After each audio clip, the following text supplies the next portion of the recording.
Hey crafty friends, Christina here with you from Sunny Day Memories. So this week for Together on Tuesday, we are going to be making some handmade bows. I wanted to show you how you can make them holiday or non-holiday. It's actually very simple with a new product that has come out, actually coming out tomorrow from Stampin' Up called Take a Bow. I'm sorry, not Take a Bow, Take a Bow. That's playing on our complexity of our English language, where you have that word that's spelled the same way, but it's said two different ways, means two different things. And so because this is making a bow, it is taking a bow die, and so it's a one-piece die. If you've done this before, I know years and years and years ago, I did handmade bows, making all of these strips of paper so that you could create the bow. But this makes it so much simpler. What you need is just this die and then 2 sheets of 6x6 paper. And like I said, you could do it as a holiday themed or a non-holiday themed. So for today, I thought I would show you another non-holiday one. And I wanted to just show you how you could kind of elevate your papers a little bit. So this paper is monochromatic, and I wanted to show how you can kind of just change it up just slightly with not a lot of effort. So I'm just taking our black Stampin' Up marker. Our markers have 2 tips. It has the bullet point here for writing, and then it has a brush tip for coloring in. And so I am just taking the bullet tip and I'm going ahead and placing a dot in the center of all of the flowers. So nothing tricky about it, just going in, and I'm not even being that specific. I'm just going ahead and adding it so it's very organic in nature. But you can see that it does elevate the look of this paper because it gives it a little bit more dimension, a little more dynamic. So it's just an easy way, like I was saying, to just step it up a little bit. Okay, so once you have all of your paper doodled as you'd like, you could add some lines on the leaves as well, or you can just do it with the dots in the center of the flowers. So then you're gonna go ahead and you can actually run 2 sheets through at the same time. So you're gonna go ahead and you're gonna line up the die. So you can see the die is really close in size to that 6x6 size. So you're gonna go ahead and you're gonna line that up, so that way you know it is hitting inside the paper, and then you're gonna go ahead and run it through your die cutting machine. Okay, when you go ahead and take this out, you will have 6 of the long ones. You'll have 4 of the medium size, and then you'll have 2 of the small ones. And then around the remainder, just a couple, if you like to get every last ounce of your paper, you could snip off these ends and you could have some fun little pennants for another card. And if you look closely, you may see 2 little kitties here at the base, so you could possibly use those for something as well. So, or you could just toss it. It could just be nothing, but if you do, like I said, like to maximize, that is one way that you could go. Okay, so what we're going to do then with these is we're going to do all the same thing with all these pieces, but you only need one of the smallest ones. So if there's one that you like more than the other, but they're pretty much exactly the same for my set here, then you can go ahead and pick that one to stay. And then you can grab a bone folder. If you don't have one, it's not a big deal. It does just kind of help train the paper, kind of like when you're curling ribbon.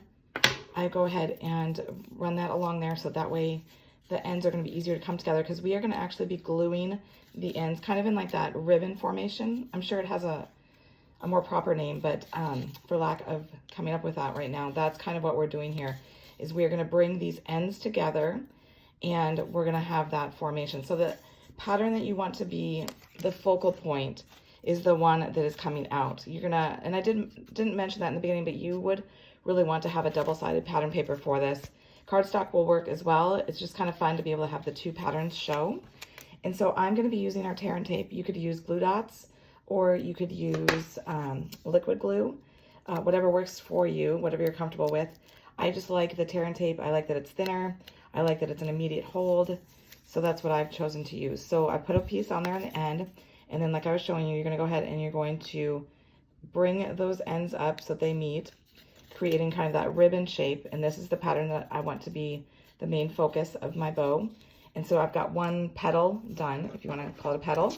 And then you're gonna do that with all 6 of the large strands here. So I'll do 1 more here to show you of the large one. So we're gonna go ahead and bring these ends together, making sure your adhesive is stuck there so you don't have any excess over the edge, lining up those end points, and then you've got another petal. So I'm gonna continue doing that with all of mine.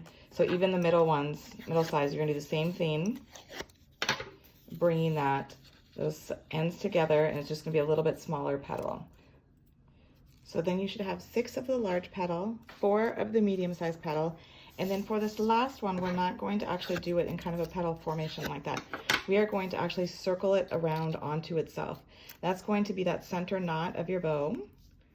So we're just going to do this so that it has that nice lift to it. And I'm going ahead and I'm actually meeting up with the ends. There's no wrong or right way. It can be tight or loose, however you want it to be. I'm going to add a little bit extra here so that it closes fully. Use my pick tool to get that back in. There we go. So it should look like this, okay? So now we're gonna start creating the bow. So this is where you're going to go ahead and you're gonna add 2 of the same size together. So you can go tighter if you want it to be a really tight bow. I recommend that you do it a little bit looser, like where they're barely touching each other, because that's gonna give you more space to combine it all in the end, and you'll see what I mean in a few minutes. But it's totally up to you. If you do want it to have a tighter look to it, a tighter weave, then you just want to bring the 2 in closer together. But I'm going to keep them fairly far apart where it's just barely touching each other. So then you're kind of having that pair. And so then we're going to do that with a second one. So you'll have 3 pairs of the large size and 2 of the medium size. So I will continue doing this. Again, barely touching. And then I'm going to do the third and final one here.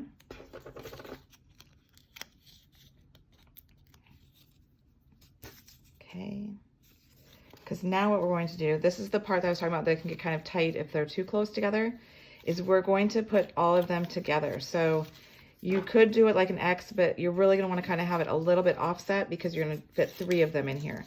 So you can see how if they're tighter, you're going to have less room to work with. So the best thing to do is go ahead and add some of the, if you're using a glue dot or the tear and tape, add some to the back of one of the pairs. And then kind of go close up to that instead of going like a cross or a check mark here. Not check mark, sorry, that's not what I want to say. You want to have it be kind of angled. So that way you have space in here to do that third angled one. And so you can kind of see it taking shape by doing this. So we'll do this last one. And then we will go and create the pairs of the medium size. Okay, so we have the 2 pairs. So now we're going to go ahead and we're going to glue those together.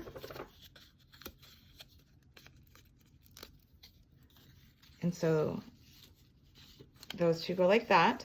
And then we're going to put some on the back of here. So then we can go ahead and we're going to stuff this inside that first initial one. Again, that kind of shows you how, like I was saying, like the tighter it is, the less room you have. And so as you're doing this, kind of keep that in mind.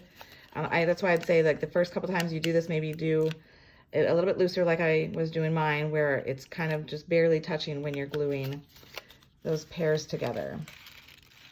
So I'm gonna go ahead and stick this in there, getting good contact.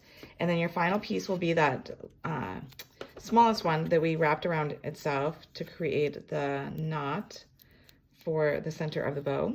And then we're just gonna go ahead and stick that right inside like that. And then put your finger in there, press it down. And then you've got this fabulous handmade bow. It's so cheerful in this color. I think all of them look great. And this is not all that you can do with this. I've done some other projects using this Take a Bow die, so I will share those later. But I did want to show you guys the fundamentals of creating with this die, since there are no instructions with the die itself. But it's pretty simple, as you saw. So I hope you've enjoyed it. I'd love to see what you do with it. So be sure to share with us. And until next time, stay crafty.